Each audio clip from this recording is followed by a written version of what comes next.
4 years ago, 4 years, I was living with my now ex-husband in a roach motel that was infested with bed bugs. We had no link, barely any food. I did my best to try to make $20 for 2 people stretch for the week.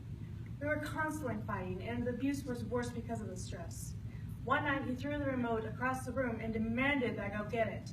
I couldn't find it because I didn't have my contacts in. I couldn't see a damn thing.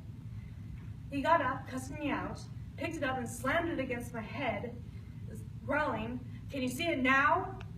That was just one of many incidents.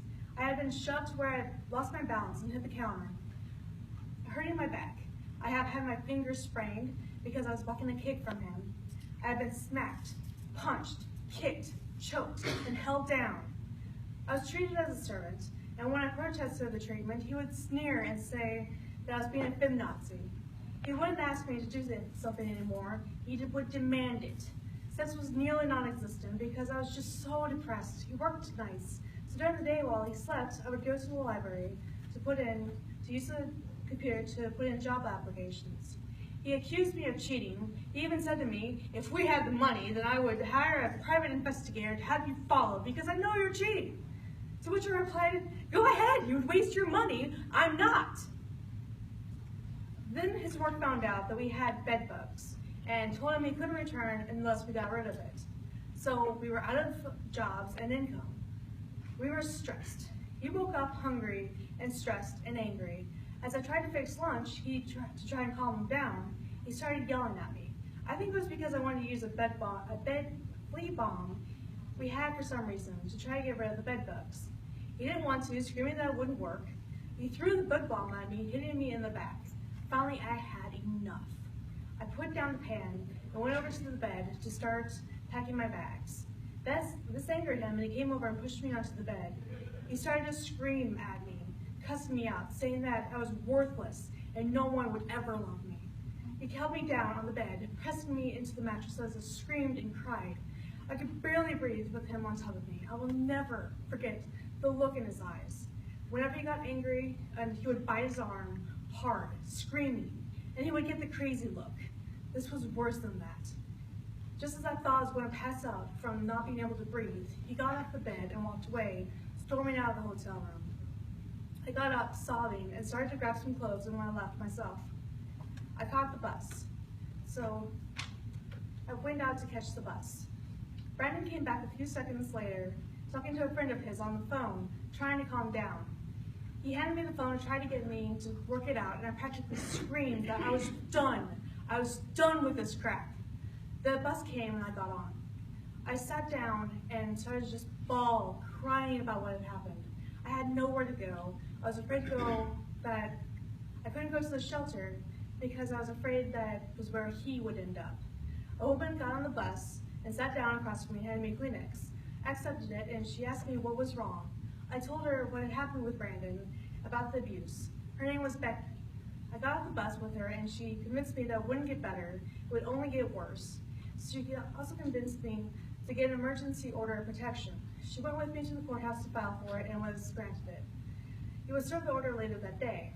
That was my way of telling him that was truly over. Becky let me stay with her for a couple days until I could get into Sojourns and then on my own apartment. In the past 4 years, I have come so far that it amazes me. I have started to go to school for bacon and pastry, and I'm almost done.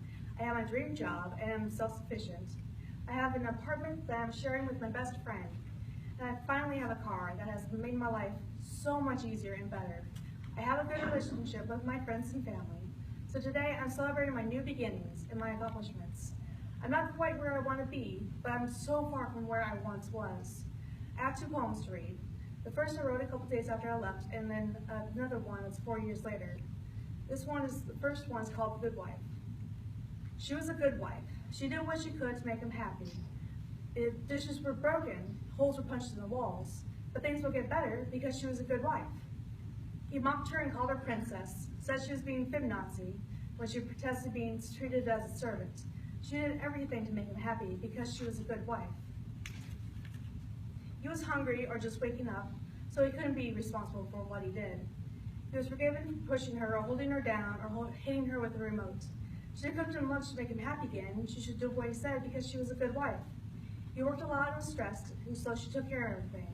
She cleaned and did dishes all herself because she was a good wife. Maybe if she did everything to relieve the stress, maybe things would get better because she was a good wife. She kept guns and alcohol out of the house out of fear that they would be used against her because she loved him and she was a good wife. That didn't save her. He woke up hungry and stressed. He picked a fight, screaming and yelling. She couldn't cook fast enough. Words were said and she had enough. As she gathered her clothes, he started to shove her. He shoved her onto the bed, held her down to where she could breathe. As darkness came, she couldn't help but wonder, wasn't I a good enough wife? The second poem I wrote 4 years later called The Phoenix. From the ashes of a broken woman I rose, to live life anew. From the ashes of shy and self-doubt, to outgoing and confident. From the ashes of misery and anguish, to joy and contentment. From the ashes of broken dreams, to dreams realized. From the ashes of a broken woman I rose, whole and complete. As a phoenix rises from the ashes, I start my life anew.